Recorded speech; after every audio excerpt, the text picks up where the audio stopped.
24-year-old Abigail White and 22-year-old Bradley Lewis had 3 children and lived in Kingswood, a town in south of England. Abigail was better known as Barbie Fake and earned more than €5,000 a month through the adult site OnlyFans. For most, that amount of money would be enough to solve any problem and have a happier life, but not for the couple Abigail and Brad. According to friends and family close to the two, their relationship was very peaceful in the beginning, but as time went by, it became increasingly troubled. It is said that in recent months their relationship has deteriorated even more, and the two began to have constant and increasingly violent fights.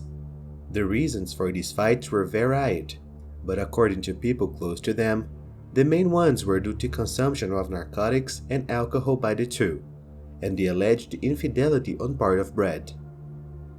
Many who were part of the couple's social cycle stated that their relationship was extremely toxic, and that Abigail was super controlling and suspected that Bradley was unfaithful. However, the ones who followed the couple on social media believed that they were happy and didn't imagine the turmoil they were experiencing.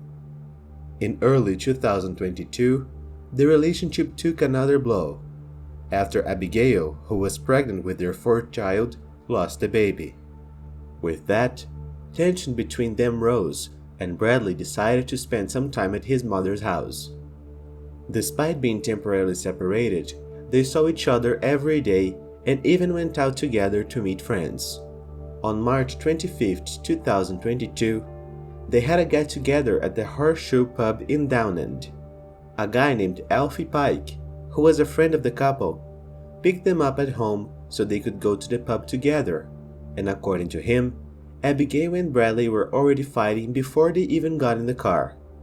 Inside the pub, the couple consumed a lot of alcohol and also used a number of narcotics that Abigail herself had taken.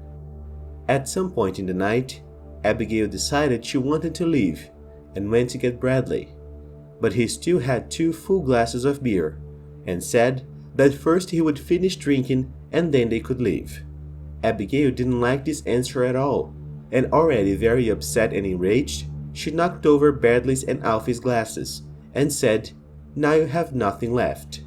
Soon after, an employee who worked at the pub approached them and asked what was going on. The couple ignored this employee, and very heated they started to argue and then got into a physical fight in front of everyone. Because of this, the two were expelled from the pub and Alfie offered to take them back home. As they drove home in their friend's car, the couple continued a heated argument. When they arrived in front of the house, around 7:45 p.m., Abigail got out, while Bradley said to Alfie that as soon as he got inside, he'd be done. Alfie asked him what he meant by that, and Bradley just repeated it. After that, Bradley got out and Alfie left. Less than 10 minutes later, at 7:54 p.m., Bradley called Alfie, saying that things were much worse than he thought. Around 8:15 p.m., a neighbor of the couple named Laura Cundy heard terrifying screams coming from their home. She then left and went to see what was going on, and saw Abigail screaming in the backyard that Bradley couldn't breathe, as if she was asking for help. Laura went to the couple's house to try to help with whatever it was, and as soon as she entered, she saw Bradley lying on the kitchen floor, very injured. Frightened, she immediately called England's emergency number 999 and asked for an ambulance. While paramedics were on their way, Laura was instructed by the dispatcher to administer first aid to Bradley. They told her to go press the wound he had on his body and check his breathing. Meanwhile, Abigail was hysterical, pacing and talking gibberish. The attendant also asked Laura to ask Abigail what had happened, so that he could pass on the information to the team that was going to the location, so that they could provide a more effective service. When questioned by Laura, Abigail said that she and Bradley had an argument, and out of nowhere, he grabbed a bladed weapon and hurt himself in the chest. A few minutes later, help arrived, and they took Bradley to the nearest hospital.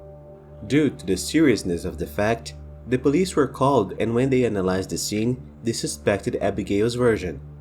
Police officers also realized that she had tried to clean the place, as there was a mop in the house with blood, and there was also bloody clothes in the washing machine.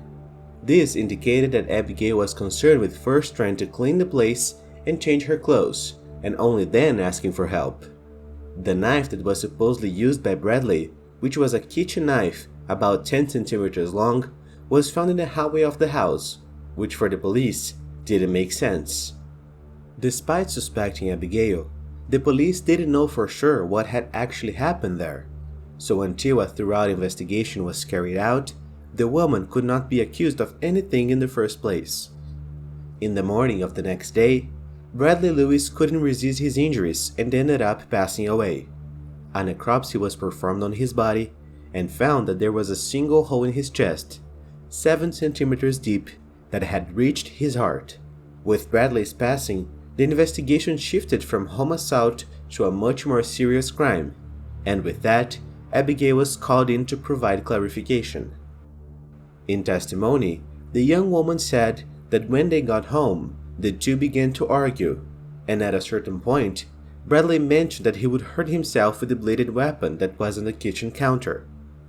She then took that bladed weapon first and ran out with the intention of throwing it out of the house and thus preventing him from getting hurt. However, before she could do so, Bradley would have caught up with her in the hallway, where he grabbed her hand that was holding the bladed weapon and put it towards his chest. At that moment, she saw that this had caused Bradley a major injury and ended up panicking, running out of the house and calling for help. She also assured the police that she had not hurt her partner. According to the police, during the entire statement that Abigail gave, she did not show any kind of emotion, which they found very strange, as she had just lost her partner. On March 28, 2022, after the police carried out a brief investigation and found numerous inconsistencies in Abigail's version, she was arrested accused of the crime and of having given a false statement. During the entire period in which she was imprisoned, Abigail claimed her innocence, saying that Bradley was solely responsible for what had happened to him. However, she would put these allegations to rest and tell the whole truth at her trial after the police presented a variety of evidence and witnesses. On October 21, 2022, Abigail White's trial began. In court, it was revealed that after Bradley left the family home to move in with his mother in early 2022, he decided he was going to divorce Abigail. However, the boy was afraid that Abigail could take her own life because of this, since she said she would on previous occasions. With that, he continued to maintain a relationship with her, even though they lived in separate houses.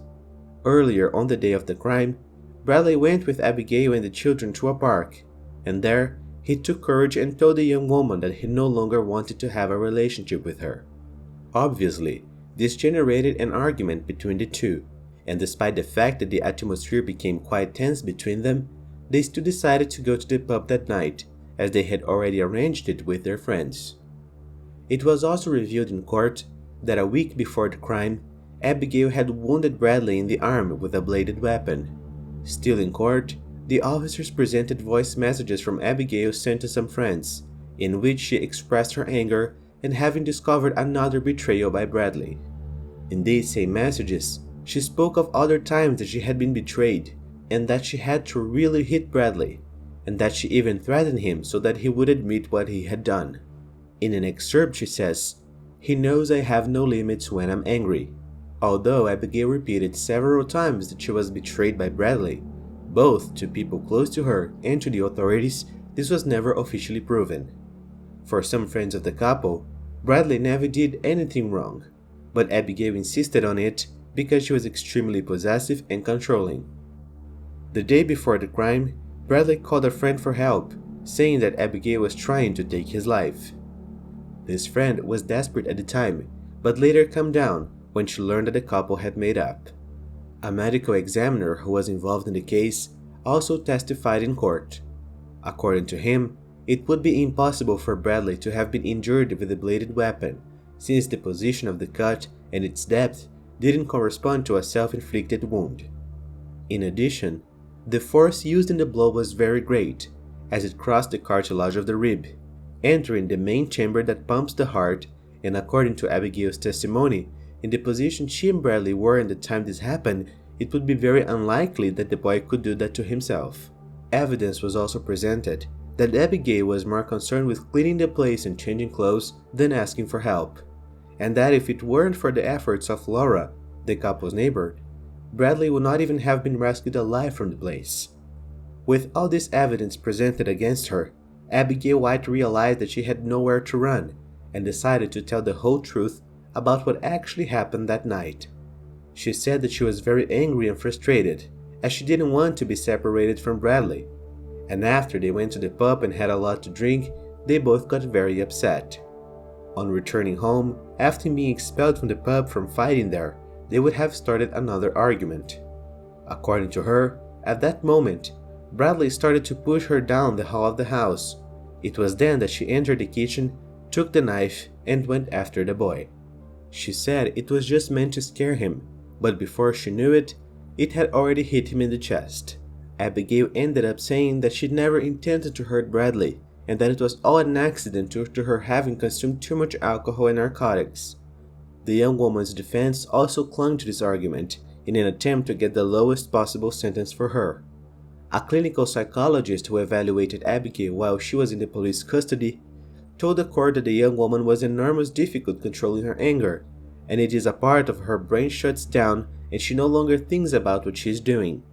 A forensic psychiatrist told the jury that Abigail suffered from borderline personality disorder, whose symptoms include emotional instability, feelings of worthlessness, self-doubt, and impulsiveness. He further said that her account of what happened was consistent with her having this disorder. The jury deliberated for 12 hours and found Abigail White guilty of the crime against Bradley Lewis. She received a life sentence with the possibility of parole only after serving 18 years of her sentence. Even after Abigail's conviction, Bradley's parents said they still didn't feel justice was done, as in their opinion, she deserved a much greater punishment. They also said they felt anger for Abigail and sadness for her and Bradley's children, who will now be without their father as well as their mother. Family and friends mourned what happened to Bradley. Many of them knew what their relationship was like and tried to help in any way, but they always ended up coming back, and it ended in tragedy. Custody of the couple's 3 children was with the paternal grandparents, Bradley's parents, who assured that they will give a lot of love and affection so that they are not affected by the mother's attitudes. Currently, Abigail White is in a prison in England, where she will spend a large part of her life. Well guys, that's it for today. Thank you for watching until the end, best wishes, and I see you next time.